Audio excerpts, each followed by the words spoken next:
Sunday is the fundamental feast day, and it reveals time's deeper meaning. The importance of Sunday has been recognized for 2,000 years. The Second Vatican Council restated the importance, saying that every week we celebrate the Easter mystery, going back to the tradition of the apostles.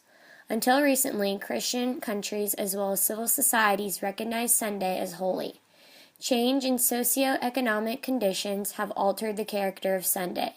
The weekend has become filled with cultural, political, and sporting events that has resulted in us losing sight of what the weekend is really about. Sunday is above all other days. The risen Christ clarifies the theme of Sunday. It is a weekly Easter. Although Sunday is usually called the Day of Light, it is also called the Day of Fire because of the Holy Spirit being present on many Sundays. Fire and light bring the images of Sunday together. On Sundays, we celebrate the past, our present, and the future. Sunday is meant for the unity of persons. We gather and pray together as one community, just as the disciples did. Christ is present in all of us by the power of the Eucharist.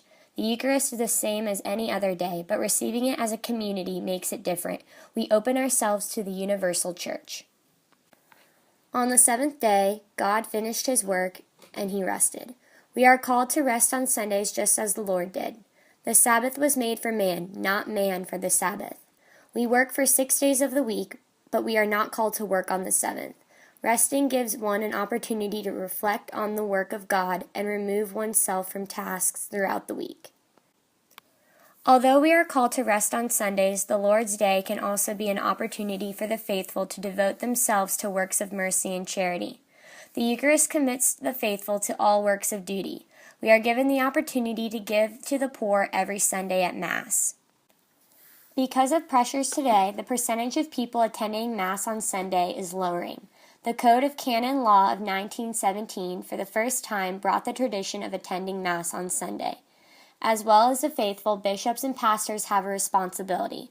They have a duty to offer everyone the possibility of fulfilling the teaching.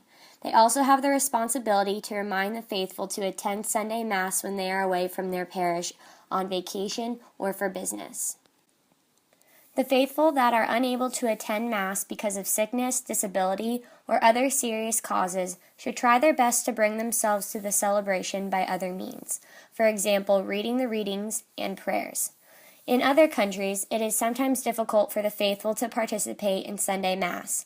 Radio and television have made it possible for people to be united to the celebration. The radio and television serve as a very important tool for those who cannot receive the Eucharist.